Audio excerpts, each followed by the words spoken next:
Donc on est sur la plage du Cap Ferret pour une démonstration de Temo et on vient de croiser Thierry de Go Cap Ferret qui est un de nos clients. Bonjour.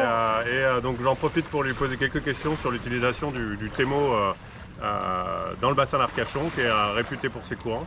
Donc déjà Thierry, est-ce que tu peux nous dire depuis quand tu as ton moteur Temo? Alors moi, je fais partie, je crois, de ceux qui l'ont acheté dans les premiers, puisque je l'ai acheté l'année dernière et il m'a été livré en février.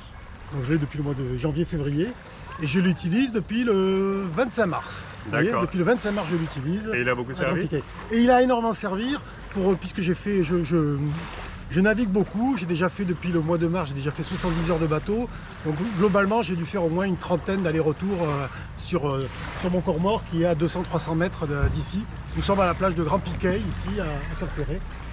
Je vais chercher mon bateau avec mon Temo, depuis le mois de mars. Et donc le bassin, il est réputé pour ses courants. Et la réalité, c'est quoi sur le bassin avec un Temo? La réalité sur un Temo, c'est que sincèrement, je n'ai vu aucune différence. J'avais précédemment un moteur électrique classique avec une batterie qui pesait 1 tonne. Là, avec le Temo, franchement, j'ai aucune difficulté, quel que soit le coefficient, quel que soit le... Souvent, c'est les transferts de marée, quand on passe de la marée haute à la marée basse, inversement. C'est là où les courants s'inversent et il y a également, effectivement, en fonction des coefficients, on a quelques difficultés. Moi, aucune difficulté pour aller sur mon bateau, pour en revenir. Qui plus est, moi, j'ai une petite, vous verrez, j'ai une petite annexe sur laquelle je la charge assez souvent. J'y mets même ma fille et j'ai jamais eu de problème. Franchement, j'ai pas de problème. La prise en main a été facile? Alors, la prise en main. Voilà, les premières utilisations du Temo. Les toutes premières utilisations du Temo, assez surpris par la manipulation. Et en fait, d'ailleurs, je remercie Thibaut qui est présent, puisqu'on avait échangé et il m'a conseillé en fait de ne pas tirer le manche aussi loin que je le faisais, parce qu'effectivement, je perdais beaucoup de comment on appelle ça, d'ergonomie et de facilité d'utilisation, effectivement. Et en raccourcissant, là franchement, quasiment sans forcer, je le manipule. Donc la prise en main, nickel. L'installation sur la palourde, sur mon annexe, aucune difficulté. Non, franchement, c'est un produit... Et si tout à l'heure vous mentionnez un point dur à l'utilisation? Le seul sujet problématique pour moi, c'est la goupille pour l'attacher. Parce que la corde est trop courte. Alors on parle de ça? Voilà, on parle de ça. Ça, c'est trop court. Et alors, il faut faire attention parce qu'il faut vraiment le mettre comme vous le mettez dans ce sens-là. Parce que sinon, on peut galérer pour revisser. Alors, vous voyez, le mien, je crois que le mien qui est à côté est encore plus court. Alors, parfois, des fois... le mien est plus court en fait. D'accord, donc là vous avez un souci de longueur, ce qu'on a dit avec il y a un souci de longueur de corde, c'est rien du tout, je vais le couper, le rallonger, parce que des fois quand on est sur l'eau, à terre c'est pas gênant, mais quand on sort de son bateau pour le revisser, quand c'est tendu, ça peut se prendre dans les petits ergots.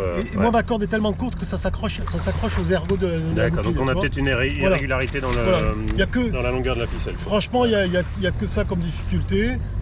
Voilà. Et vous aviez cassé en utilisation? Alors, moi, vous savez, je suis considéré comme étant assez brutus quand même. Donc, je suis un vrai bêta-testeur pour vous. Donc, effectivement, j'ai cassé la cuillère. Alors, vu que j'étais le premier modèle, c'est pas cette cuillère que j'avais. Elle était peut-être un peu moins costaud, je ne sais pas. Si, on a renforcé suite au retour d'expérience, notamment le vôtre. Voilà. Mais par contre, effectivement, bon, voilà. Donc, je l'ai cassé. Alors, faut savoir que même si on la casse, il n'y a pas de difficulté et ça ne va pas empêcher de rentrer à bon port. Mais du coup, j'ai contacté le SAV Temo, super. Et dans la semaine, j'ai eu la nouvelle cuillère qui s'installe vraiment hyper facilement, pareil. C'est toujours pareil, c'est très très simple. 4 vis, on a même le petit tuto, pour le remplacer. Donc c'est ce que j'ai fait. Voilà, donc ça c'est le point de fragilité, enfin du moins, je pense plus maintenant, parce que maintenant il y a ces picots qui ont été rajoutés, donc ce qui fait qu'il tient mieux. Il tient mieux. Moi c'est la seule difficulté que j'ai eue. Et après une trentaine de sorties, est-ce que vous avez un petit conseil, une petite technique là, que vous avez appris dans l'utilisation du Temo? Non, ce que je conseille avant tout, et surtout sur le bassin, c'est penser absolument à le rincer. Ça c'est à le rincer. Deuxième truc, moi j'ai pris la protection la protection flottante. Le flotteur, Hein, ouais. le flotteur. Moi je le conseille parce que moi c'est pareil, je suis pas très finot, ça m'est pas arrivé, mais si tombe à l'eau quand même c'est bien d'avoir un flotteur parce que c'est quand même pas une bagatelle Ouais, parce qu'on- jouer. on rappelle qu'il est étanche mais qu'il flotte pas Voilà. et qu'il y a un flotteur en Voilà. option qu'on peut trouver chez les magasins et sur le site internet. Ouais, ouais. et ça c'est vraiment pratique.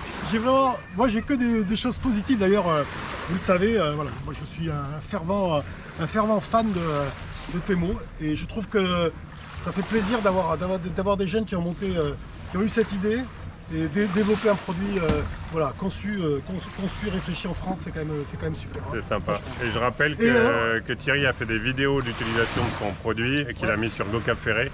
Ça permet un peu de se rendre compte les cas d'usage classiques, les allers-retours au bateau pour faire des réparations. J'ai raconté, c'est intéressant. J'ai raconté quelques anecdotes, voilà. Donc c'est pas que sérieux aussi, il y a un peu de sourire, mais voilà, c'est sympa. Merci de me rejoindre sur ma chaîne YouTube ou sur mon site GoCap Ferré.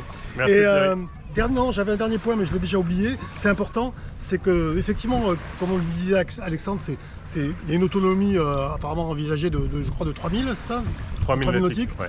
Bon, moi sincèrement, j'ai mon bateau à 300 mètres, j'en ai fait 4, 5 allers-retours, il n'y a aucune difficulté. Ça c'est vraiment important, c'est de se sentir en confiance avec un produit, voilà, un produit qui tient bien la charge sans difficulté.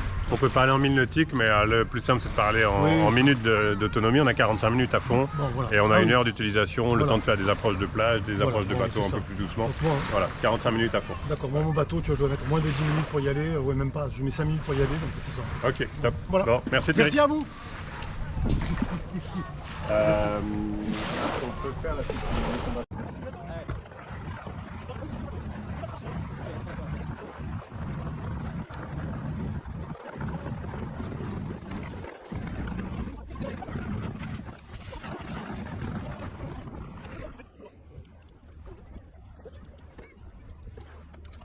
Que je fasse une belle démonstration.